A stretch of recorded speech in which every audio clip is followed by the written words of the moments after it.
Hey YouTube, it's Matt with Olympus Reptiles, and today's going to be filmed a little different because you see, usually camera guy Kurt is filming with his fancy camera and a tripod, and I got a microphone and all this cool shit. He's sick today. We don't have sick days at Olympus.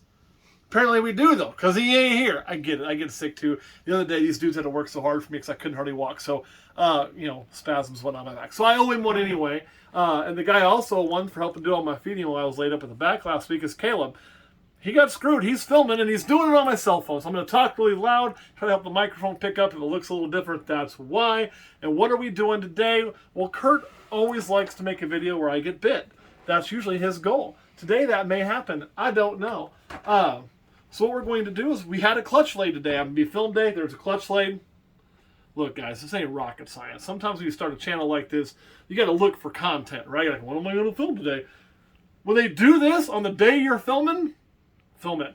So this female is one that I produced. She was born in 2017, so this would be 17 to 18, she'd be 1 to 19 to 20 to 21 to 22. So this would be her 5th year. This was her 1st year producing. She was a very, very slow grower.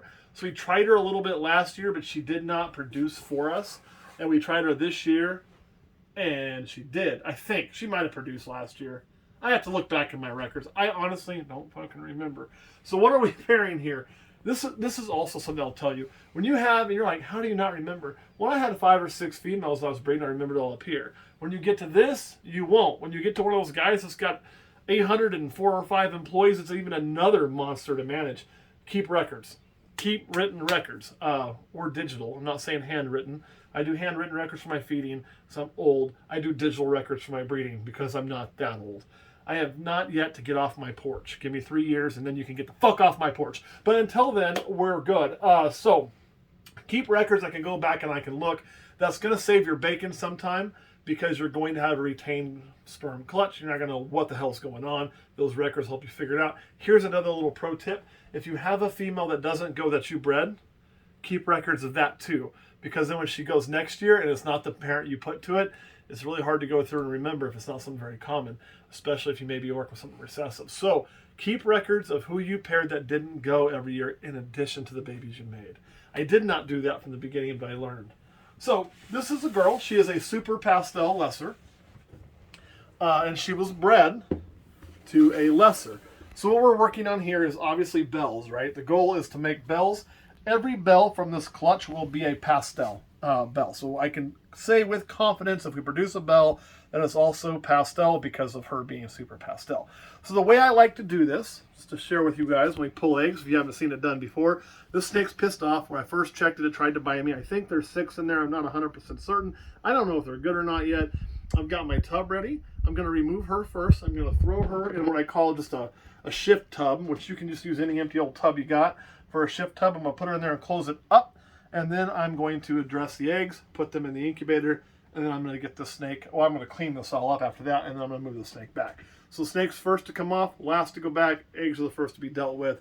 It takes you a few minutes getting them off. Temp ain't going to hurt anything, but you don't want to leave them like that forever. So how do I get these snakes off eggs when they're pissed off? I come from behind them. I usually just touch. I kind of see what the reaction is going to be. She's curling around them tighter. So I kind of just try to work.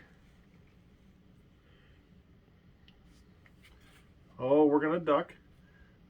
But at least we're not striking. Now, she's going to hold on with her tail. Most of the time, I just do this by hand. Occasionally, you'll need just like that. Where's her head at? I don't know. There it is. Then you want to give them a quick look.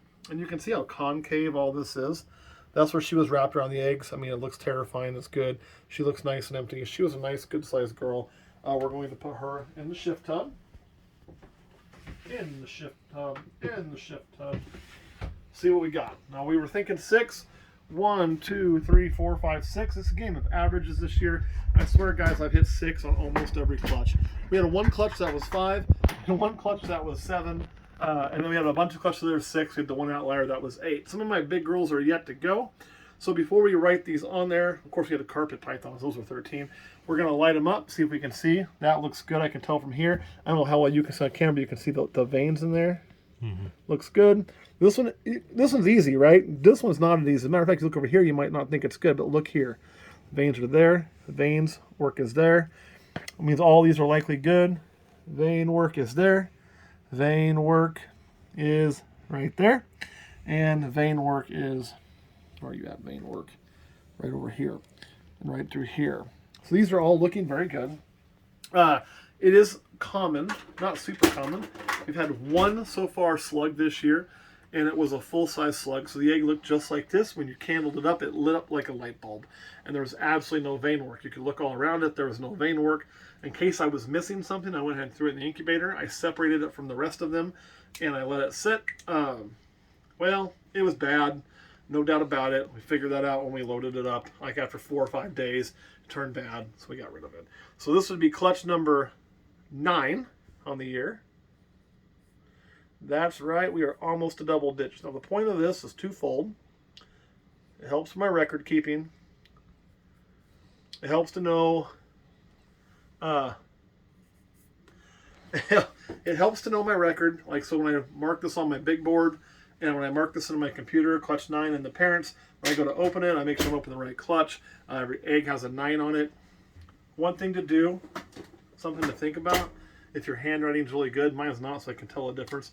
Put your 9s and 6s on a couple of them. Draw a little line under them, so you know what's the bottom. So you don't think, is it 6 or 9? Because it could be a difference of a few weeks. And we're going to set them up in the incubator. So all we have to do for that, so I got my tub ready. What are we using, guys? Well, today, this is a really crappy made thing from Light Diffuser. So I like to double layer this. It's a little thin, keeps up out the water a little further. You buy this at any home repair store. It has not gone up like OSB board yet, but probably will. The zip ties are just to keep these two pieces together, nothing else. So pretty easy. And then in here, what we have is perlite. Okay, this is what you would use for plant food. And as you can see, it's chock full of water. It's too much water. If I put my eggs in there, they would die. Okay, the eggs would drown, it'd be dead eggs. That's why you use this. This, put your eggs on this. It keeps them out of the water. All that water keeps your humidity up in this tub.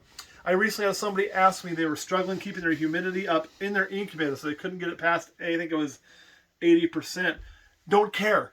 Your incubator humidity really doesn't matter. I like it to be higher. I like to prevent condensation. You're at 80% in your incubator, you're going to be a happy camper. The humidity inside this vessel is what matters. So if you're wanting to test your humidity in with your eggs, test it in a few of your tubs or all of your tubs if you're so inclined. We used to do that. I'll be honest, I don't have to run anymore. I can eyeball. I know I'm doing good. And anybody says, "Hell, that's impossible." We have a 95% hatch rate for a reason, and this year I've lost exactly 0 eggs. So you can do it this way, but you want to make sure there's a lot of moisture in there. That's going to get it done, and then just check your eggs, and they'll tell you what's going on if you learn to look at them. Next thing we're going to do is pick all of these up all at once. They're glued together. Set them there. Here comes the ultimate test. I think this is going to go very, very badly. I'll see in a minute. This is also fresh clean, so I'm trying to dry that off. Okay, now if you look here close, see how this lid is touching those eggs? That will not do. So we have to get those off of there. The reason that won't do is this will form condensation, y'all. When it forms condensation, if those eggs are touching, they're going to absorb that condensation. Those eggs are going to drown. So how are we going to do this? Well, there's a couple ways. So people are going to use all this fishing line, all this kind of garbage. God gave me, or whatever you believe in, for me that's God. God gave me 2 hands. I'm going to use them. The trick is be gentle. Be careful. There's a natural glue that holds these together. So you just kind of pull. I like to work right at the seam. You'll see that kind of stretching. And you'll usually find working in different directions. Some directions go easier than others. Sometimes, which we're not seeing now, and we're going to hope we don't see, I hope this is something I don't have to show you, you'll see a little bit of fluid leaking out. That's why we go slow. And if you see that, I'll teach you how to deal with it. Mark your eggs before you do this. Because, again, keeping up, I feel is important. Some people say it's not anymore. I'm a little old school. And it's kind of one of those, I've always done it. That was easy. I'd rather err on the side of caution. So there's one done. Just stay there for now. There. Okay. If it doesn't want to stay put, we'll actually just make a little pocket, set that back in the dirt for a second. So then we're going to work on this one. We have to get this one off of there too, right? And again, we're just going slow. You can see that stretching.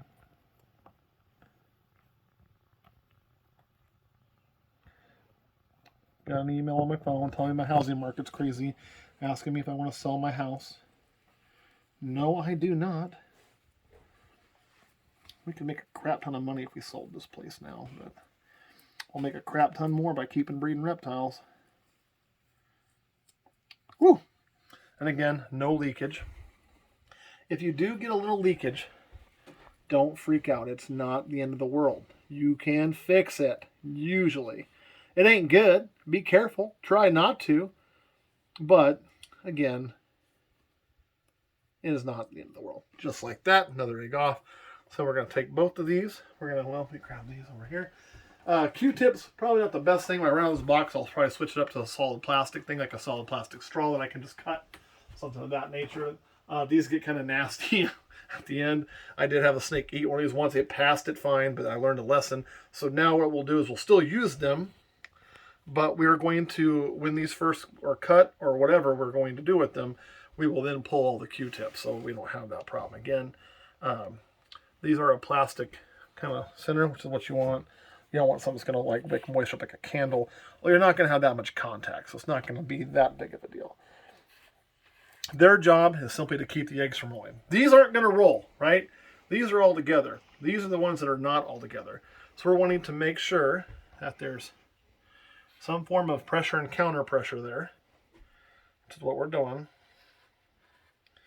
So now, if you take these away, these eggs will still be stable enough to ride. We're still going to push those up there against for a little bit better pressure. And, you know, probably all I need right there. Although I am going to do one more here and here, one on each end of both of these. You wouldn't think it would go that way, but you know what? Stranger things have happened.